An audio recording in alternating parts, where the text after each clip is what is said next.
Hello guys, welcome back.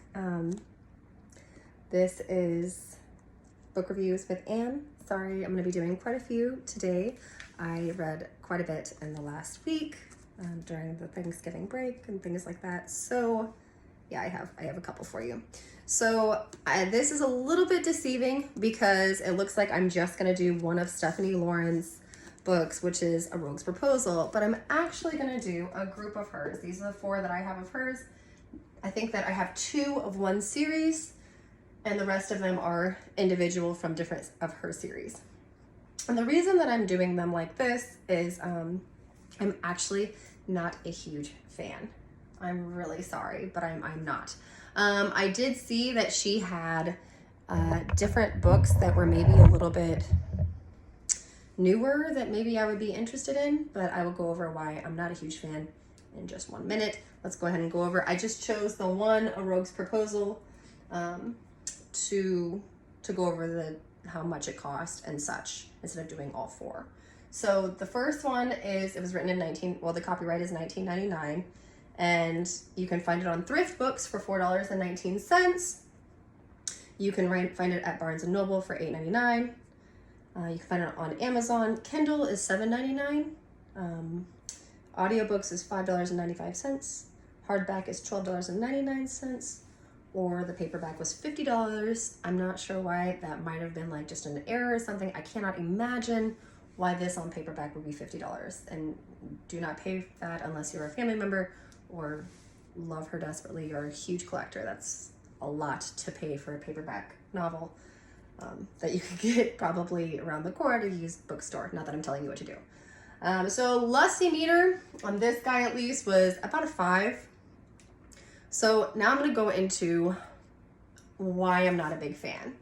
So I love all sorts of different books. One of my biggest pet peeve in books is if I just can't connect with the writing style. And that does not mean that she's a bad writer. I'm not saying that she's a bad writer. I'm not saying that at all. I'm just saying that me and her don't vibe in her writing style. It's difficult for me to get past. I feel like she has, me and my partner joke, we call her the adjective lady because, you know, she has a ton of adjectives, which is okay. But I think that for me, I find it distracting whenever I'm reading. And then there's a ton of commas. She loves adjectives and commas and she throws them in there a lot. And so I think that for some people, they might like that as giving it a rich background. For me, I think when I read it, I pause every time I see a comma, and then every time there's an adjective, I'm like, I get it, move on, you know? And so I'm just not a big fan. I find it really distracting. The reason I'm devastated about that is because I love her stories. She always has really fun stories. And some of them, I think this is book 4 in her series of this one. And so she has multiple series of books, and the adventures of the people sound really fun. The heroes sound very heroic and very, you know, English gentlemanly. And I have a really hard time finishing her books. I've tried numerous ones. This one I actually could not get through. I had a really hard time. So, but I did just want to bring them up because she is a very, very, very popular author. There's a lot of people that really like her. I just can't vibe with her writing style. Now she does. There is like sensual parts and things like that in there.